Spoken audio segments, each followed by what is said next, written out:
President Putin is increasingly turning to Wagner, which is owned by Yevgeny Prigozhin, for military support. We are seeing indications, including in intelligence, that tensions between Wagner and the Russian Ministry of Defense are increasing.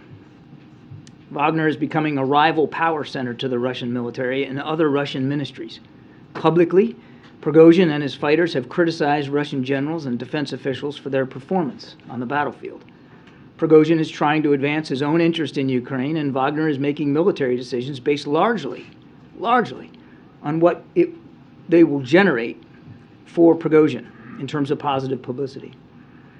We continue to assess that Wagner currently has approximately 50,000 personnel deployed to Ukraine, including 10,000 contractors and 40,000 convicts. Our information indicates the Russian Defense Ministry has reservations about Wagner's recruitment methods. Despite this, we assess that it is likely that Wagner will continue to recruit right out of Russian prisons. Due to recent events, we assess that it is likely there are mounting tensions between Russian officials and Mr. Prigozhin. I also want to discuss a little bit North Korea's ongoing support for Russia's military operations against Ukraine by providing arms and ammunition to Wagner. In part, because of our sanctions and export controls, Russia is searching for arms from foreign countries, including through Wagner. In recent weeks, we have seen North Korean officials falsely deny that they have provided arms to Wagner. As we have said publicly, North Korea delivered infantry rockets and missiles into Russia for use by Wagner toward the end of last year. So today, we are releasing some imagery of this initial delivery. This imagery shows that on November 18th, 5 Russian rail cars traveled from Russia to North Korea.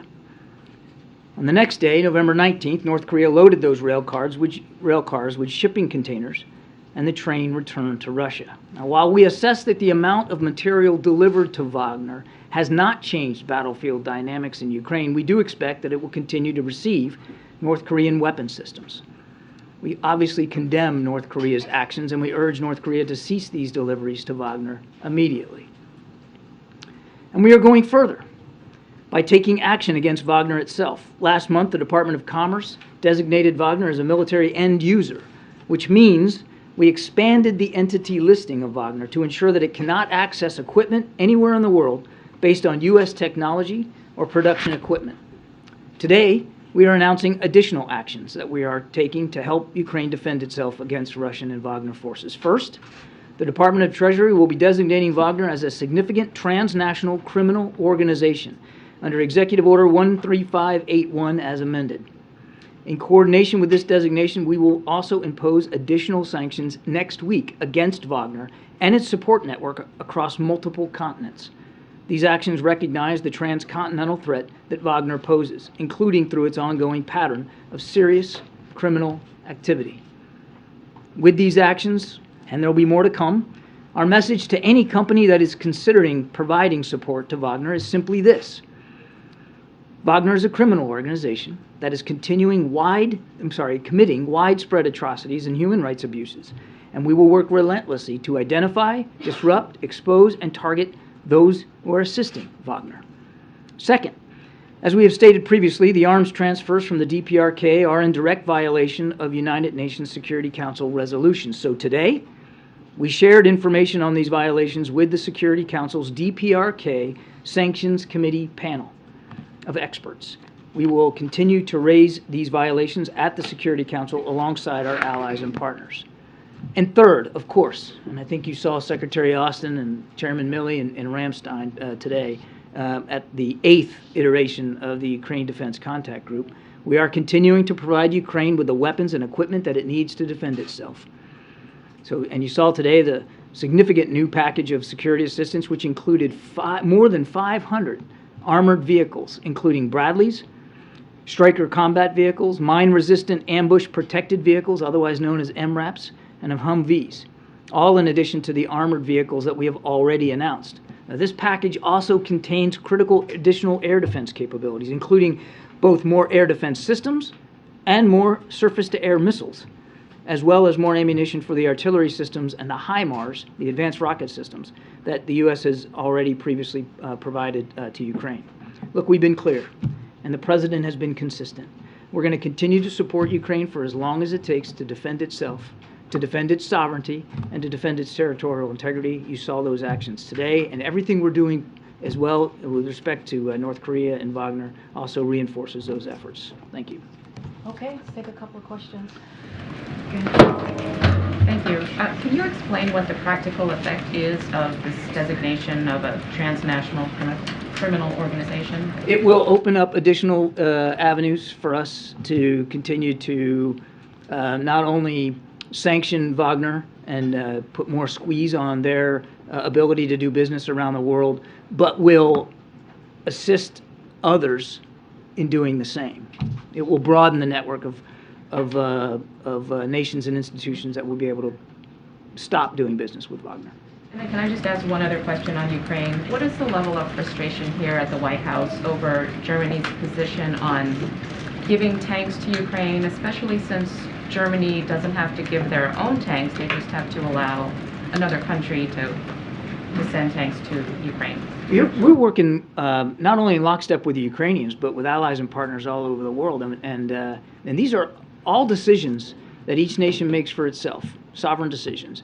We aren't arm twisting, and nobody's arm twisting us. We are working inside what you could consider a coalition of the willing here to provide Ukraine with the defense and security assistance that it needs.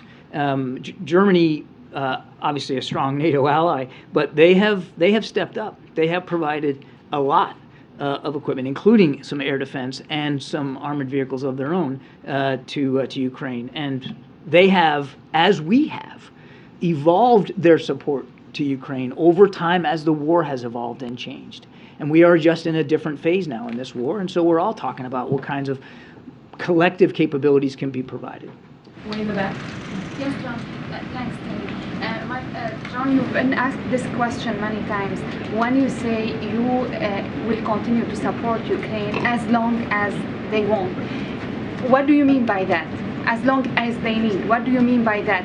What winning looks like for you in Ukraine? Well, as long as it takes means as long as it takes, and it means that I'm unable to give you a date certain on the calendar for when that support won't be necessary anymore. It's necessary now. It's going to be necessary in coming weeks and months for certain.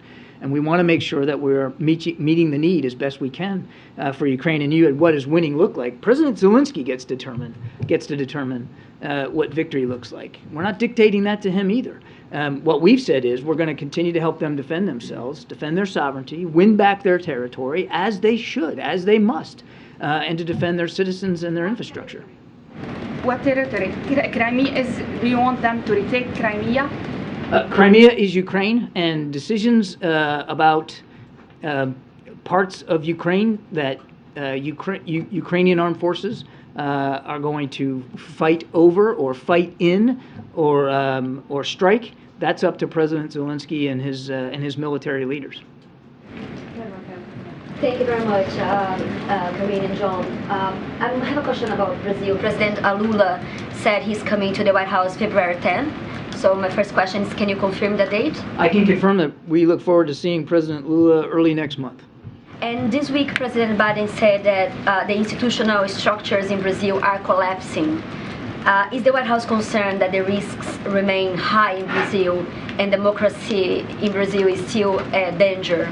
The president said at the time of those violent protests that we have confidence in Brazil's democratic institutions, and we certainly have confidence in the way the president has been handling himself throughout that time and afterward. And again, we look forward to welcoming him here at the White House and to having more and deeper discussions about improving and deepening the relationship between the United States and Brazil. And when it comes to investigations that are taking place in Brazil right now, did the administration offer any kind of assistance to Brazil, either cooperation from U.S. law enforcement or intel agencies? I think we made it clear at the time that we'd be happy to support in any way that we can. I'd leave it to Brazilian officials to talk about their investigation, though. Thank you. Thank you, Karine. Thanks, Kirby. Thanks, Admiral. First on Wagner, can you talk about what sanctions are on the table against North Korea, given the fact that you've already identified them as supporting Wagner? I don't have anything to report right now in terms of specific sanctions. That's why today we brought it up to the panel of experts on the UNSC Resolutions Committee, and we'll see where that conversation goes. But we're certainly not going to rule out the possibility for additional sanctions if that's deemed fit inside the UN. Secondly, on the tanks, can you just help us understand how badly Ukraine needs these advanced battle tanks right now, or is it not time sensitive? No, it's absolutely. We recognize that it's a need, a relevant and critical need for the Ukrainians. So, pardon me for repeating myself, but I think it's important to remember what kind of fighting we're talking about here. It's rough terrain and it's open ground, a lot of it in the Donbass. I've described it a bit like Kansas, a lot of farmland, and mostly towns and villages that are not that big, not major industrial cities. And so when you're fighting in an area like that, and we fully expect, the Ukrainians fully expect, that the fighting in the Donbass will continue here for weeks and months ahead, combined arms maneuver, which is a fancy way of saying that you want to be able to maneuver on the ground quickly, effectively, with enough firepower against adversary ground forces. And so these vehicles, all of them, I know we're fixated on tanks, and I get that, but it's not just tanks. I mean, the Bradley fighting vehicles, which are they're tracked vehicles, they kind of look like a tank, but they're not. They don't have the same firepower as a tank. And these Strykers, which are 8-wheeled vehicles, but also they're very nimble, they're very fast, and they can deliver infantry troops on an open battlefield with much greater speed than if they didn't have those kinds of vehicles. And they are protected, they're armored. That's why we stress the armor capability here. Tanks also provide an ability to move efficiently around a battlefield, but of course they have much more firepower. And so it's perfectly understandable why President Zelensky, facing what he's facing in the Donbass and expecting to face those same threats going forward in coming weeks, would want some tanks, additional tanks. It's not like he doesn't have any, but additional tanks to support his offensive and defensive operations in that particular part of the country. Given what you just said, because the talks failed in Germany, does that change the U.S.'s position on sending the M1 Abrams at all? I don't know that I would describe talks as failing in Germany. Not progressing to the sense of, I mean, if you're talking about the Ramstein meeting, I mean, my goodness, there was an awful lot of contributions coming out of today's contact group, and a lot of it had to do with the kinds of capabilities, armored included, and artillery that the Ukrainians have been asking for the fight that they're in. Look, when it comes to the Abrams tank, we've said we're going to continue to talk to the Ukrainians about their needs, and we're going to continue to meet them as best we can, and we'll do that. I don't have any decisions with respect to additional capabilities or systems like the Abrams to talk to today, but we're in constant communication with the Ukrainians about that. The Abrams is a powerful system. There's no doubt about it. It's also very expensive to operate, very expensive to fuel, very expensive to maintain, and it requires a lot of training. So there's a lot that goes into that when we are talking about what we're going to do to support Ukraine. Thank you. Thank you, Karine. John, I have two questions. First one on Wagner. What's your assessment on Wagner efficiency, success on the ground? Is Wagner better than the traditional Russian forces? Well, Wagner would have you believe that. If you listen to Mr. Prigozhin and read his press releases, he would have you believe that he alone is achieving all the military victory in Ukraine. I will say this: they have been largely responsible for and in command of efforts in Bakhmut, in that town north of Bakhmut called Soledar, both mining towns. Go figure. And that has caused, again, consternation with the Russian Defense Ministry. I will also say, and I've said this before, they have made incremental progress in both those areas. Now, we hold today that both towns are still contested. The Ukrainians haven't given them up. But there's no doubt that the Russians have made some incremental progress there. but they have done it at an extraordinary cost. And I'm not talking about Russian soldiers. I'm talking about Wagner convicts. I mean, greater than 90% of the thousands of casualties that Wagner alone, forget the Russian army for a minute, have sustained, have been convicts, have been ex-prisoners that they've just plucked out of jails and put into the fight with little or no training and no organizational capability whatsoever. So it has come at a cost. The last thing I'll say on this is, and I don't want to predict where it's going to go, but even if they are successful in Bakhmut or Soledar, it's not going to strategically change the dynamics on the battlefield. It's not going to set the Ukrainians back to a degree where they're all of a sudden on their back foot and they're losing. Now, obviously, the Ukrainians don't want to give up either town, and who could blame them? They're Ukrainian towns. They should be fighting for them, and we're trying to help them do that. But I think we need to keep in perspective what significance there may be, or in this case may not be, to either town falling. They are both mining towns, gypsum in Bakhmut and salt up in Soledar, and we think that also has a role to play in why Mr. Prigozhin is so adamant on pouring, just literally throwing bodies into a meat grinder to get these two towns. It's very much in keeping with his modus operandi in places like Africa, where he's going after mining rights and mining capabilities. Question on Haiti. Any progress on the internationally respected forces on the ground? Any discussion further with Canada after the? We're still discussing with our certainly with our Canadian counterparts, and you saw the President, Prime Minister Trudeau, talk about this in Mexico City. Those conversations are continuing, not just with Canada, but multilaterally with other allies and partners about the concern. Sorry. Brazil too. I don't have a list of all the countries we're talking to, but clearly we're talking to other allies and partners about the situation in Haiti. We're looking for additional ways to hold to account the criminal organizations, the thugs, the gangs that continue to propagate violence and instability there in Haiti. But I don't have anything specific with a multinational force to speak to today. Those conversations are ongoing. We have to wrap it up. Go ahead, James, in the back now. Karine, thank you. Admiral, thank you. I have two questions about the Middle East. The first is focused on U.S.-Saudi relations.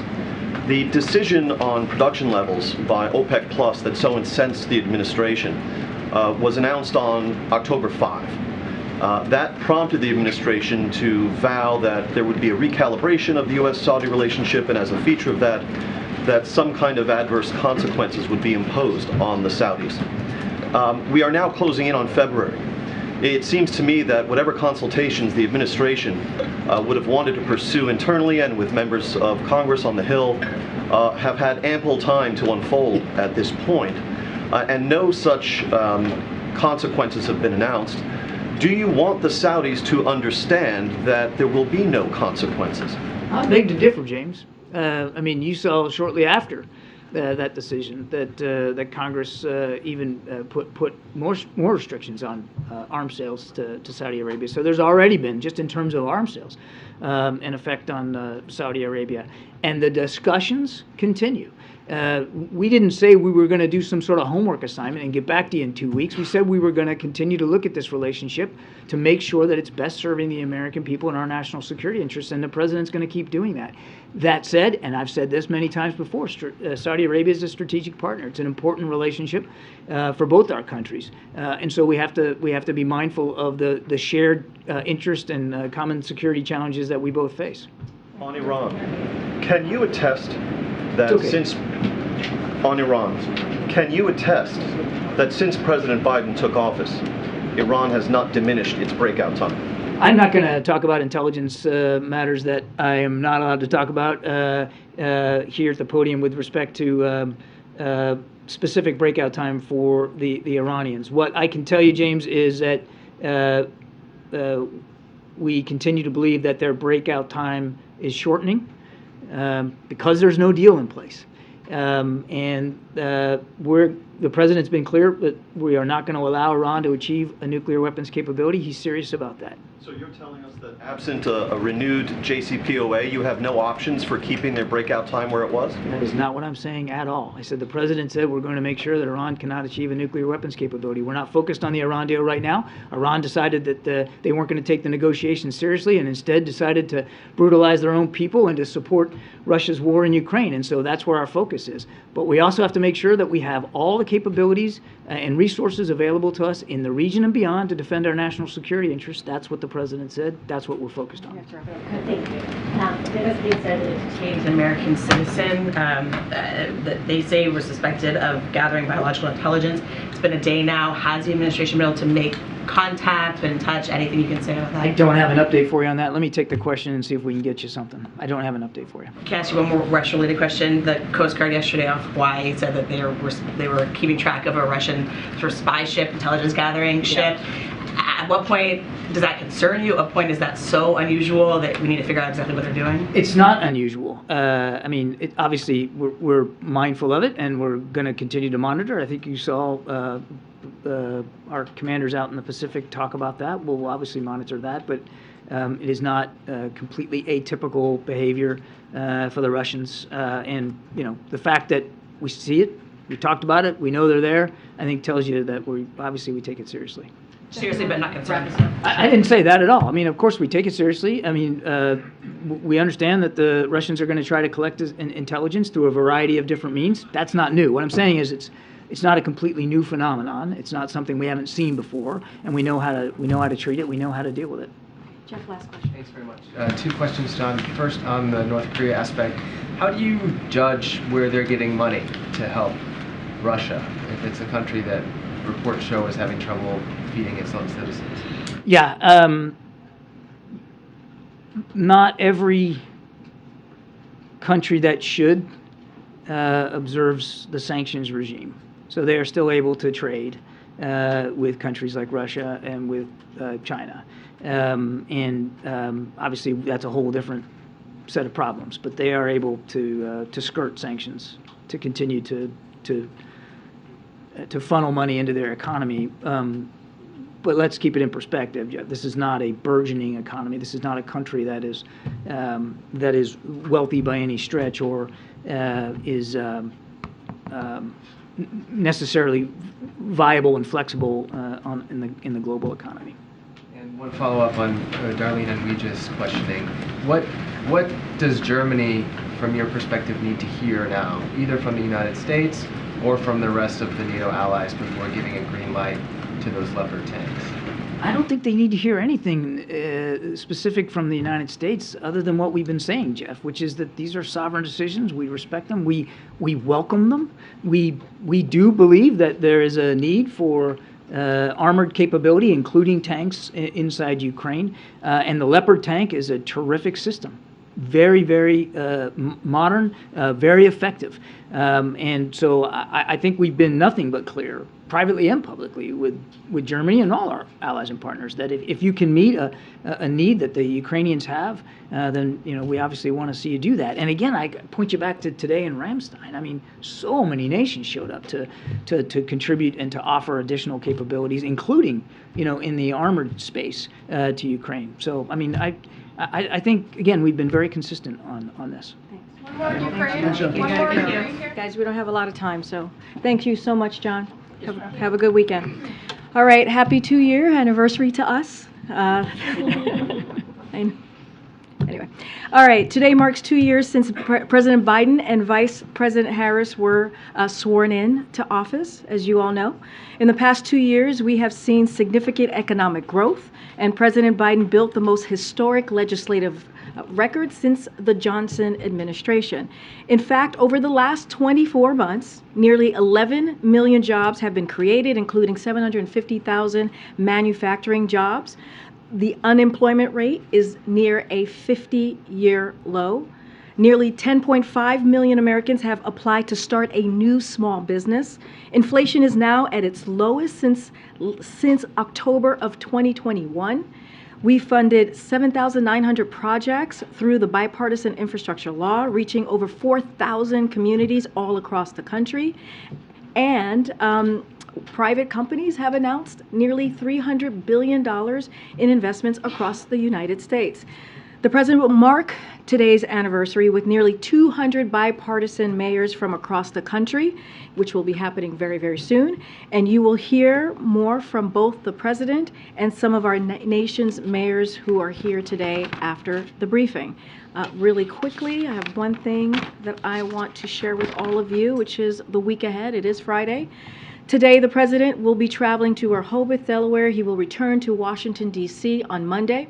On Tuesday, the president will host Democratic congressional leaders at the White House. In the evening, the president will also host a White House reception for new members of Congress. On Thursday, the president will deliver remarks on our economic progress since taking office. That evening, the White House will host a Lunar New Year reception in the East Room. And of course, per usual, we will have more to share as the days go by. Okay, Darlene, welcome. I feel like I haven't seen you in a long time. That's true. Okay, good. I always say that to Josh, and he's like, no, that's not true. I had a question about the chart, but it disappeared. Okay, maybe it'll magically appear. Until it reappears, can you talk a little bit about what message the White House is trying to send on Sunday by having the Vice President deliver a speech on abortion rights in the state of Florida, and specifically in the state capital of Tallahassee? So as you know, Florida is an important state as we're talking about fighting for women's health care for a few reasons, and let me just run through them. Florida has an abortion ban, which is on the books, so that's number one. It is the third largest state in the country, as you all know, and is surrounded by several states around its border with even more restrictive abortion laws, and those bans which are in place as well. And because Florida's ban is less stringent than in the neighboring states, the state has increasingly become a place where women can go to access care there. Yet right now the state is considering an even more extreme ban on the books, which would be devastating not just for Florida women, but if you think about, again, the southern region, if you think about the states that Florida borders. And so it is important in this moment that we are currently in. And also, it was the first state that the Vice President visited after the devastating situation that we received just a couple months ago. And so again, this is something that after the Dobbs decision, so she felt it would be a good state for the 50th anniversary, which would have been the 50th anniversary of Roe v. Wade. And on the chart, there are two headings there that say record health care enrollment. One says 11 million, nearly 11 million. The other says nearly 15.9. What's the difference? That's a good question. I would have to ask our team. I'm going to be very, very honest with you on that. Let me get back to the team, and then we'll be able to decipher the difference. Really quick question. The president going to his home in Rehoboth Beach today, does that have anything to do with classified documents being found at Wilmington and none being found at Rehoboth? So as it relates to classified documents, information, which the president takes very, very seriously, and you heard him speak to it when he was asked by your colleagues yesterday when he was traveling in California, I would refer you to the White House Counsel Office for any statement coming from here or anything new developments coming from here, but as it relates specifically to the investigation, I would refer you to the Department of Justice. So I'm not going to comment on that piece at all from here. I'm just going to continue to be prudent and consistent and respect the Department of Justice process. As it relates to his travel, as you know, he often travels to Delaware on the weekends. I just don't have anything else to share. But anything related to the legal process, I would refer you to the White House Counsel Office.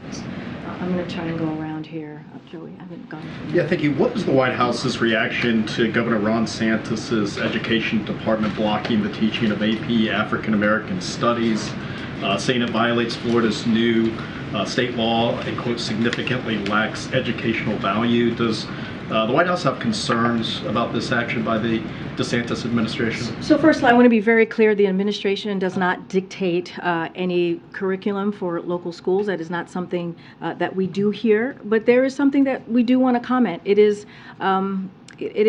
incomprehensible that to see that this is what this ban or this block, to be more specific, that DeSantis has put forward.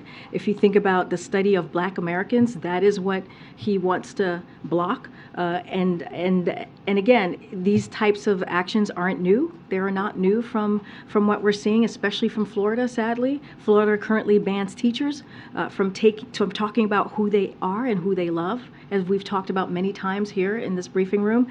They have banned more books in schools and libraries than almost every other state in the country. And let's not forget, they didn't block, be more clear, I want to make sure I'm using the right word here, they didn't block AP European history, they didn't block our music history, they didn't block our art history, but the state chooses to block a course that is meant for high achieving high school students to learn about their history of arts and culture. And it is incomprehensible again. And I will just leave it there. Leave it there to make your own determination of why this occurred and why this happened. Again, it is not our place to direct or to be involved in any local school curriculum, but this is concerning. Thanks, Karine. You mentioned lawmakers will be back in town next week. There's a new-ish Speaker of the House. Does the President have any desire to have him to the White House to meet face-to-face? So I know there's been reporting on this. I don't have a date to confirm from here about a potential meeting with Speaker, the newly minted, as you just trying to say, Speaker McCarthy. The President has, as I just mentioned at the top, as you just said, Phil, a series of meeting with, is going to have a series of meeting with leadership in Congress to talk about a range of issues that matter to the American people. Again, don't have anything to confirm here.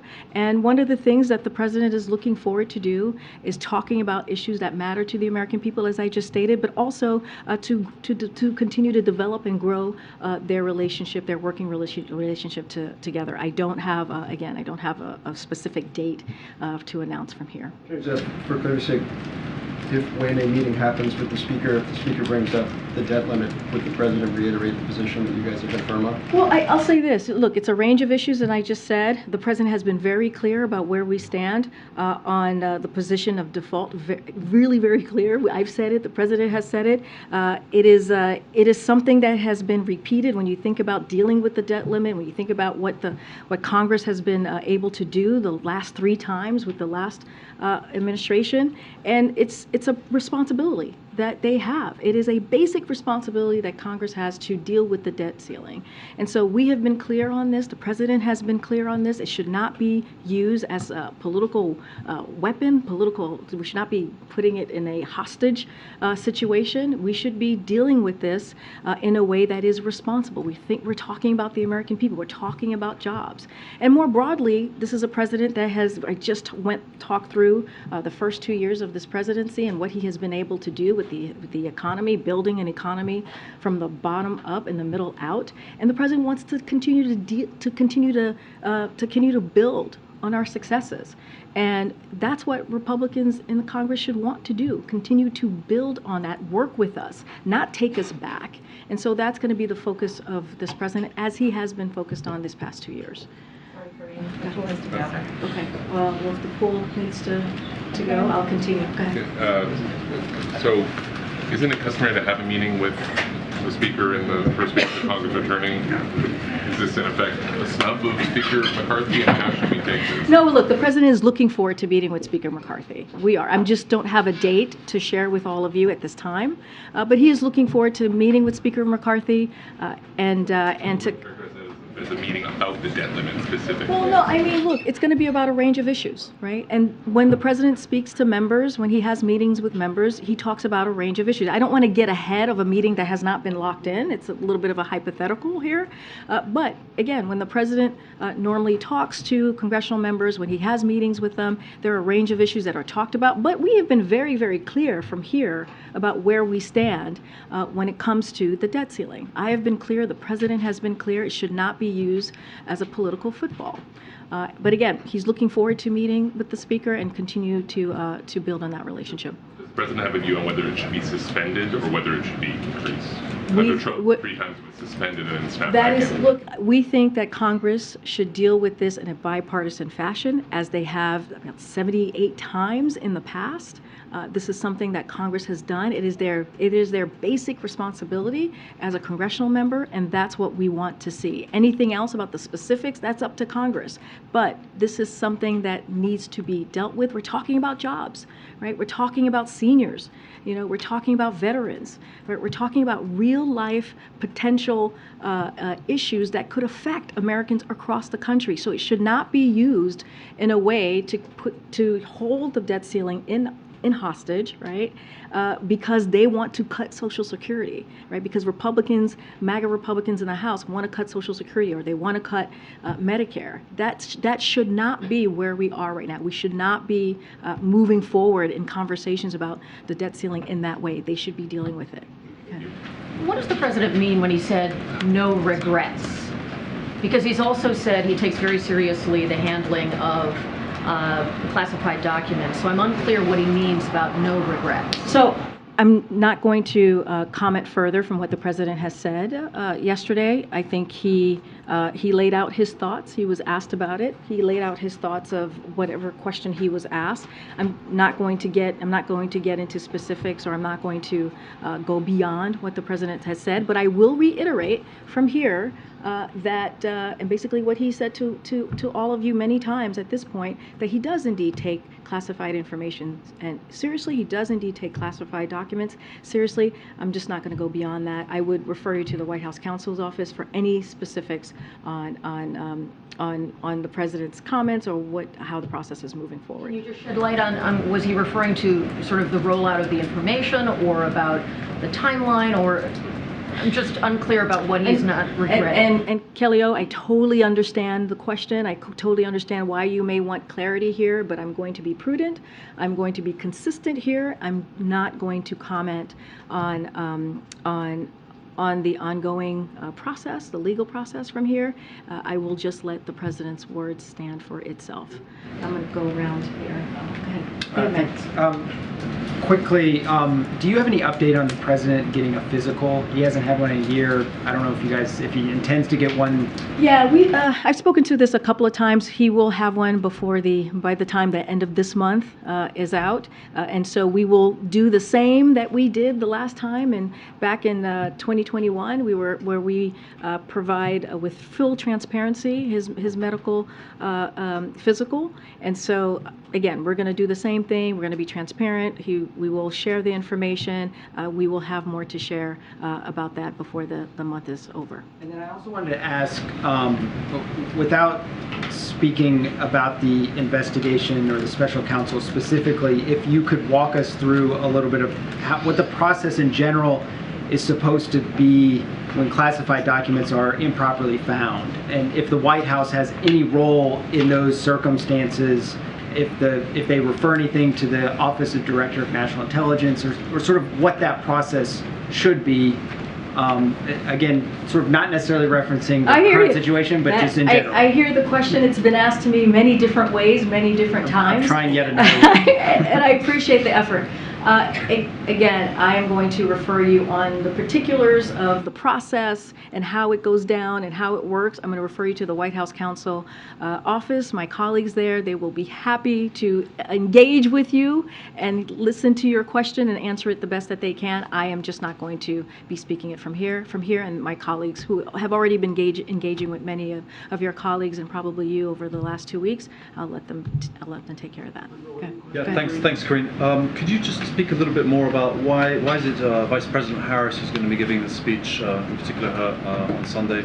And does the president have a message for the people at the right, the March for Life march? Sure. So as you know, the March for Life march happens every year.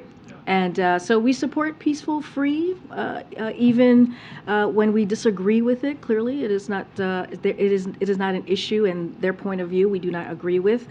Look, because the president believes that it is critical. It is a critical pillar of democracy to do that in a peaceful way, to march, and so of course we support that.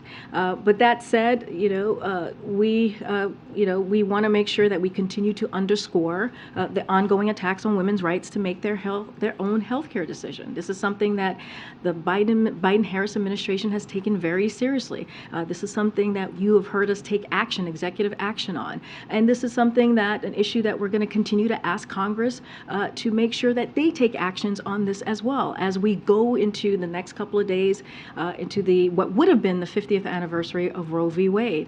So this is an important issue, a critical issue. Let's not forget during the midterms, voters made themselves very clear. They want us to make sure here in Congress and at the White House and the federal government that we protect our people's rights. Yeah, and they want to see that, and so that is how we see the March for Life. Again, we support peaceful speech, free of speech, peaceful march, even though we don't agree with their particular policy or issue. The Vice President, why is she doing the speech? Give me 1 second. If anybody wants to go and cover the president, you're free to do so. You do not feel if you're confirmed. That's right. No. Yeah, I know if folks have been registered and confirmed to go, please feel free. I'm sorry, go ahead. Yeah, just quickly, the Vice President, she's giving the speech. Yeah, so look, you've seen the Vice President be a leader on this issue over the last several months since the Dobbs decision came down this past summer. It is not unusual. I had just mentioned that after Florida was the first state that she visited after the Dobbs decision, and so she's going back. And the importance of Florida, right? The importance of where it is located and the border states around it, and why we think it's important, and she thinks clearly is important to go make that speech in Tallahassee on Sunday. But again, the Vice President has been a leader on this, so has the President. You've heard from both of them multiple times. You've seen her bring roundtables together to really try to figure out how to deal with this critical issue of protecting a woman's right to make her own decision about her health care. And so you'll continue to see that from this White House for sure. Okay, I'm going to go ahead. Thanks, Karine.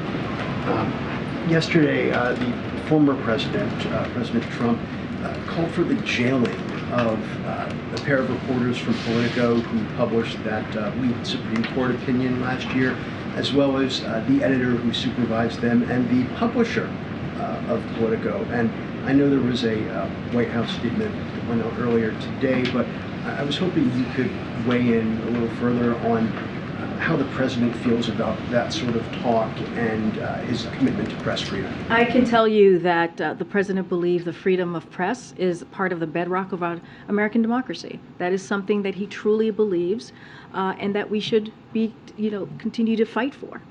And calling for egregious abuses of power in order to suppress the constitutional rights of reporters is an insult. It is a complete insult to the rule of law and undermines fundamental American values and traditions. So instead, it's the responsibility of all leaders to protect First Amendment rights, and that's what the president believes, and that's what he's going to continue to do to make sure that we protect those rights. To follow up on that, he's sat for very few interviews since he took office, particularly with print publications. Can you commit to making him more available for one-on-ones with both print and other outlets this year? Here's what I can tell you. The president is going to engage with reporters almost on a daily basis. He did it yesterday. He took questions from your colleagues yesterday when he was in California, and he will continue to do that. And he believes that's important. He believes it's an opportunity to, when he communicates with all of you or answers your question, he believes it's an important you're an important vessel to the American people, right? Pushing out what he is doing on behalf of the American people. He does that almost every day. Almost every day when he's in front of all of you, he takes a question. That's the commitment that I can make from here, from the president. I'm going to move around. Christina? Thank you for taking my question, Karine. You were just mentioning a possibility of executive actions on behalf of the American people. I was just wondering if the administration is considering any help or relief for thousands of immigrants that were paroled into this country before the agreement of the $30,000 a month. They're here. They don't have jobs. They're depending on different communities, charity work, and some of them have told us that they don't have court dates for another 2 years. So a couple of things. I'm not sure what executive action. I think I was talking about. I may have been talking about something else. I'm not quite sure. Okay. I'm talking about unilateral right. You're talking about. So look, the parole program that the President Biden announced is because I know that's usually how this question is connected to, is limited to individuals who are seeking to enter the United States in a legal, orderly manner. The folks who got here before the program was announced remain in immigration enforcement procedures under Title VIII. If an immigration judge determines they have a legal basis to stay in the country, they can. If they don't, they will be subjected to removal as required by law. Of course, since day one, the president has taken this issue very seriously. That's why he put forth a comprehensive immigration reform. And to fix the system that we currently have. And so that's why he continues to ask. He continues to ask Congress to take action. He continues to talk to and ask Republicans, instead of doing political stunts like we have seen them do over and over again, to actually come to the table and deal with this issue.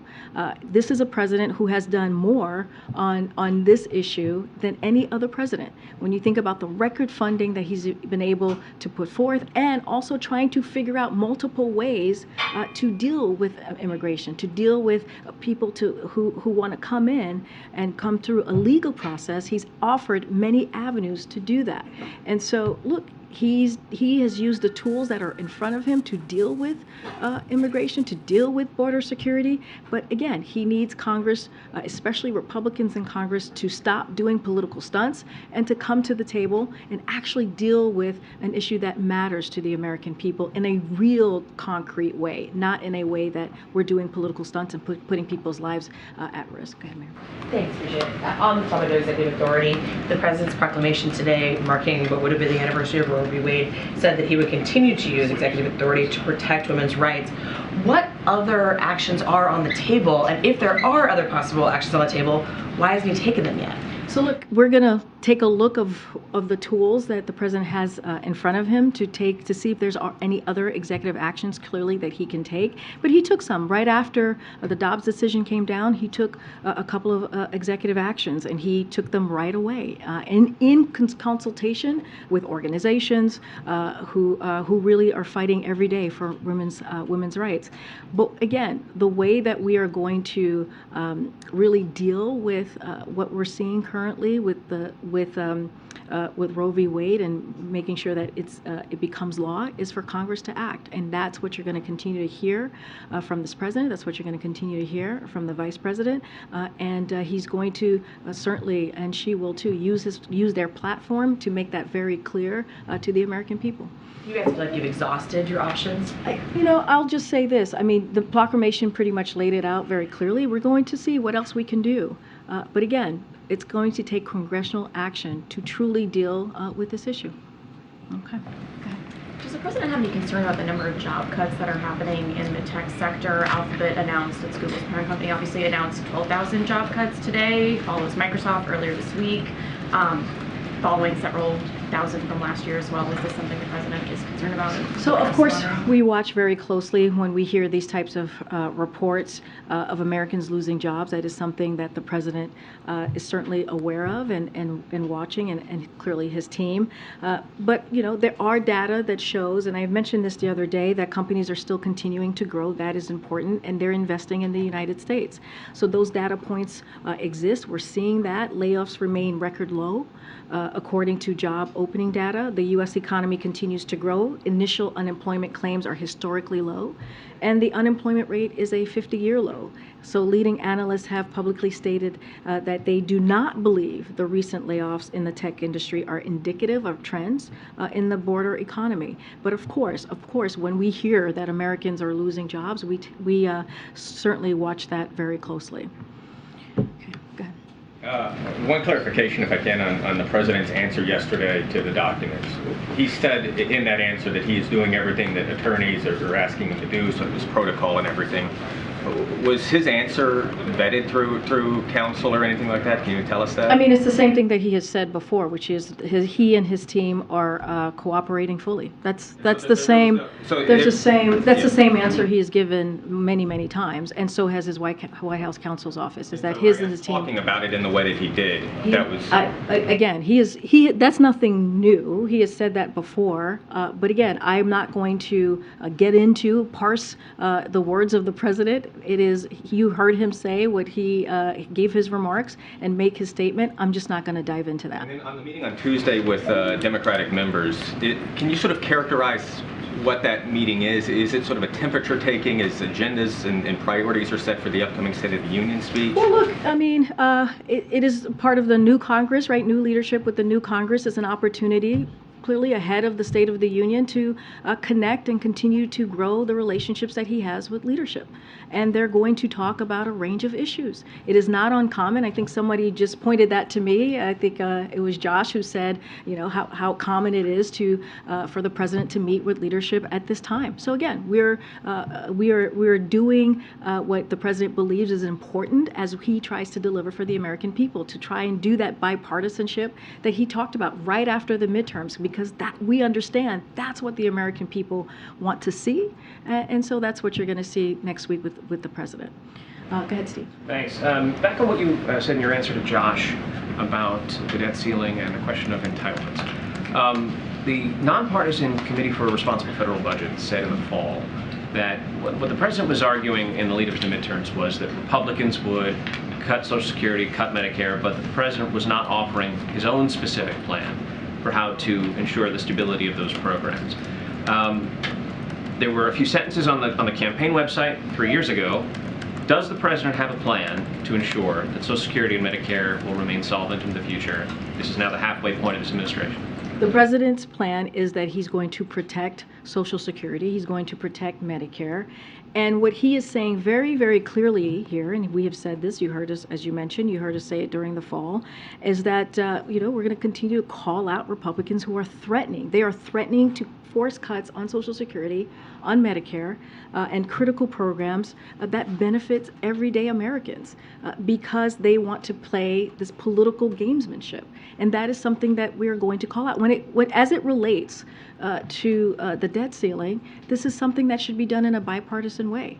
That's what the president believes. That's what he has been saying very clearly. We should not put on the chopping blocks the very programs that matter to American people. Let's not forget, they've already paid in to those programs. Social Security, Medicare, Medicaid. This is something that Americans have paid into, and Republicans want to cut that. So I guess my question, though, is, what they say is that Medicare in 3 to 5 years will not be able to meet all of its obligations. Social Security, 12 years.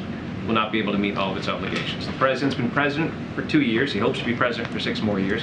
When is he going to lay out a specific plan? Will we hear it at the State of the Union? Will it come in 2023? What we're saying is, and I just said this, these are programs that the American people pay into. These are programs that are veterans, that are seniors, right? Americans across the country really value and need. And when you have these MAGA Republicans in the House who are saying they're going to hold the debt ceiling unless those things are cut, that is a problem. That is not how this works. I mentioned 78 times that the debt ceiling has been dealt with. 3 times in the last administration. So we should not be doing this with conditions. It should be done without conditions, and we should not be negotiating around it. And let me just give you a couple of validators, because I think it's important. This came from Leader McConnell, who said America must never default on its debt. It's never has and never will. Neil Bradley, who I think I talked about a little bit from Chamber of Commerce a couple days ago, you're talking about wiping out the very underpinnings of the U.S. economy. I mean, that is what they're trying to do. They're trying to hold programs that are critical and important, again, to our veterans, to our seniors, because they're trying to play political games. And that is the thing that the president's going to continue to call out against. Okay, Alicia. Thanks, Karine. Oh, he is? I'm so sorry, guys. The president's about to speak. I can't step on the president. Thank you, everybody. Have a great weekend. Are you still fit for this job? With your performance last week, are you still fit for the job of president? Happy Friday. Happy Friday, guys. So we can't get No. There is no there. I decided to. Yeah.